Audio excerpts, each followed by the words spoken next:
మధ్యాహ్న భోజన కార్మికులపై వేధింపులు తొలగింపులను ఆపాలని కోరుతూ అక్టోబర్ 2న విజయవాడలో జరిగే రాష్ట్ర సదస్సును జయప్రదం చేయాలని మధ్యాహ్న భోజన పథకం యూనియన్ శ్రీకాకుళం జిల్లా గౌరవ అధ్యక్షురాలు అల్లు మహాలక్ష్మి, ప్రధాన కార్యదర్శి బి ఉత్తర స్థానిక సిఐటియు ఆఫీసులో జరిగిన జిల్లా కమిటీ సమావేశంలో పిలుపునిచ్చారు.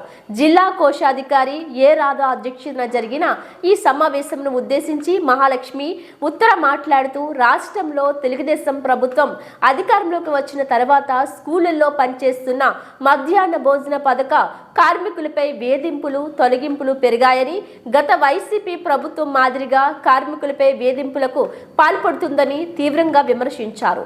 24 సంవత్సరములు పనిచేస్తున్న కార్మికులను గ్రామాల్లో అధికార పార్టీ నాయకులు నిర్దాక్షిణ్యంగా రాజకీయ వేధింపుల మూలంగా తొలగిస్తున్నారు. మానసికంగా వేధిస్తున్న పరిస్థితి ఉంది. మన జిల్లాలో కూడా ఉన్నది. ఈ పథకంలో దాదాపు రాష్ట్ర వ్యాప్తంగా 50,000 మంది మహిళా కార్మికులు పనిచేస్తున్నారు. వీరిలో ఎక్కువగా ఒంటరి మహిళలు ఉన్నారు. వీరు ఉపాధికి భద్రత కల్పించాల్సినటువంటి బాధ్యత ప్రభుత్వం పైన ఉన్నది. మరోవైపు పనిలో అగ్ని ప్రమాదాలకు గురయ్యే అవకాశాలు ఉన్నా ఎలాంటి ప్రమాద బీమా సౌకర్యం లేదు. అనేక స్కూల్స్ ప్రథమ చికిత్స కూడా ఉంచదు. పథకం అమలుకు పాఠశాల పిల్లలకు ఇస్తున్న మెనూ ఛార్జీలకు సంబంధం లేకుండా రోజుకో ఐటెంతో గత ప్రభుత్వం ఈ ప్రభుత్వం తీవ్రంగా ఆర్థిక ఇబ్బందులకు గురి చేస్తున్నాయని ఆవేదన వ్యక్తం చేశారు. ఈ సమావేశంలో జిల్లా కమిటీ సభ్యులు టి సీతమ్మ, వి లక్ష్మి, ఎన్ గీతాబాల, రాజులమ్మ, కౌసల్య, తులసి, తులసమ్మ, హారతి, కన్యాకుమారి, పార్వతి, ప్రవీణ తదితరులు పాల్గొన్నారు. జయప్రదం చేయాలని చెప్పేసి కోరుతూ ఉన్నాం. ఎందుకంటే ఈరోజు మధ్యాహ్న భోజన కార్మికులు ఎంతో కష్టపడి ఈరోజు ఈ పథకాన్ని నడిపిస్తున్నారు. కానీ ప్రభుత్వాలు ఎన్ని మారుతున్నప్పటికీ కూడా ఈ పథకాన్ని ముందుకు తీసుకెళ్ళట్లేదు. పథకంలో పనిచేస్తున్న కార్మికులకు కూడా వేతనాలు పెంచకుండా ఈరోజు చాలా దుర్భరమైన జీవితాలు గడుపుతూ ఉన్నారు. కానీ ఇప్పుడు ఈ టీడీపీ కూటమి ప్రభుత్వం వచ్చిన తర్వాత కొన్ని మండలాల్లో మా వైసీపీ వాళ్ళు ఉన్నారని చెప్పేసి, మా టీడీపీ వాళ్ళు ఉండాలని చెప్పేసి అనేక చోట్ల వేధింపులతో తొలగిస్తూ ఉన్నారు. ఇది సరైనది కాదు.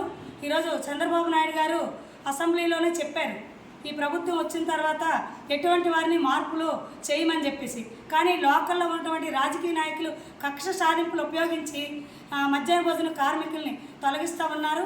దీన్ని వెంటనే మానుకోవాలని చెప్పేసి ఈరోజు మధ్యాహ్న భోజన సంఘంగా మేము రాష్ట్ర కమిటీకి తెలియజేస్తూ ఉన్నాము. అట్లాగే ఈరోజు మెనూలు చాలా విపరీతంగా మారుస్తూ ఉన్నారు. ఇప్పుడు జగన్మోహన్ రెడ్డి గారు వచ్చిన తర్వాత జగనన్న గోరుముద్దని పెట్టారు.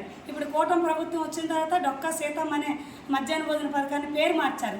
కానీ వాళ్ళకు అనుగుణంగా పేరు మారుస్తున్నారు, మెనూలు మారుస్తున్నారు. కానీ ఇప్పుడు ధరలకి చాలా విపరీతంగా ఉన్నాయి. కాయగూరల ధరలు, ఆయిల్ ధరలు అన్నీ కూడా విపరీతంగా ఉన్నాయి. ధరలకు అనుగుణంగా మాత్రం మెనూ ఛార్జీలు పెంచట్లేదు.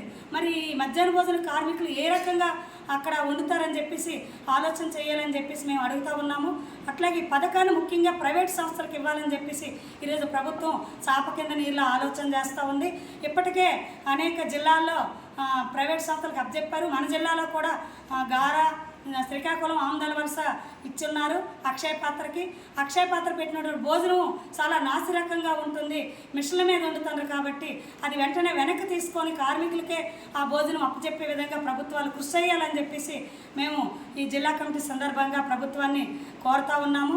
అట్లాగే ఈరోజు అనేక స్కూల్ దగ్గర వంట షెడ్లు లేవు, వంట పాత్రలు కరెక్ట్ అనేవి లేవు, మంచినీటి సదుపాయం లేదు. ఈరోజు గ్యాస్ మీద ఉండాలని ఈరోజు టీచర్స్ అలాగే అక్కడ ఉన్నటువంటి స్థానిక నాయకులు కూడా ఒత్తిడి చేస్తూ ఉన్నారు. ఈరోజు మెనూ ఛార్జీలు 5 రూపాయలు, 8 రూపాయలు పైన ఇచ్చి గ్యాస్ మీద ఉండాలి, మంచి మెనూ పెట్టాలని చెప్పేసి అధికారులు చెప్తా ఉన్నారు. ఇది ఎంతవరకు సవ్వని? ఒక టీ ఈరోజు 10 రూపాయలకి దొరకడం కష్టమైన తరము అయినటువంటి రోజులు ఇవి.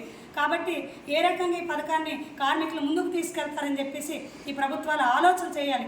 అందుకని ఈ డిమాండ్స్ అన్నీ ఏవైతే డిమాండ్స్ ఉన్నాయి, మధ్యాహ్న భోజన కార్మికులకి వేతనం 10,000 రూపాయలు ఇవ్వాలని చెప్పేసి, అలాగే ప్రతి నెల 5వ తేదీలోపు బిల్లులు వేతనాలు చెల్లించాలని చెప్పేసి, రాజకీయ వేధింపులు ఆపాలని చెప్పేసి, అన్ని స్కూల్లో మౌలిక సదుపాయాలు కల్పించాలని చెప్పేసి, గ్యాస్ ప్రభుత్వమే ఇవ్వాలని చెప్పి, సంవత్సరానికి 2 జతలు యూనిఫారం ఇవ్వాలని చెప్పేసి, అన్ని స్కూల్లో ఫస్ట్ ఎయిడ్ కిట్ బాక్సులు పెట్టాలని చెప్పేసి, చనిపోయిన వారికి 20,000 నష్టపరిహారం ఇవ్వాలని చెప్పి, దాన సంస్కార ఖర్చులు ఇవ్వాలని చెప్పేసి, ముఖ్యంగా ఈ పథకాన్ని ప్రైవేట్ సంస్థలకి అప్పచెప్పరాదని చెప్పి తదితర డిమాండ్ల కోసం అక్టోబర్ 2న విజయవాడలో జరిగే రాష్ట్ర సదస్సులో జిల్లాలో ఉన్నటువంటి మధ్యాహ్న భోజన కార్మికులందరూ కూడా పాల్గొని జయప్రదం చేయాలని చెప్పేసి ఈరోజు జిల్లా కమిటీ సందర్భంగా పిలుపునివ్వడం అనేది జరుగుతూ ఉంది.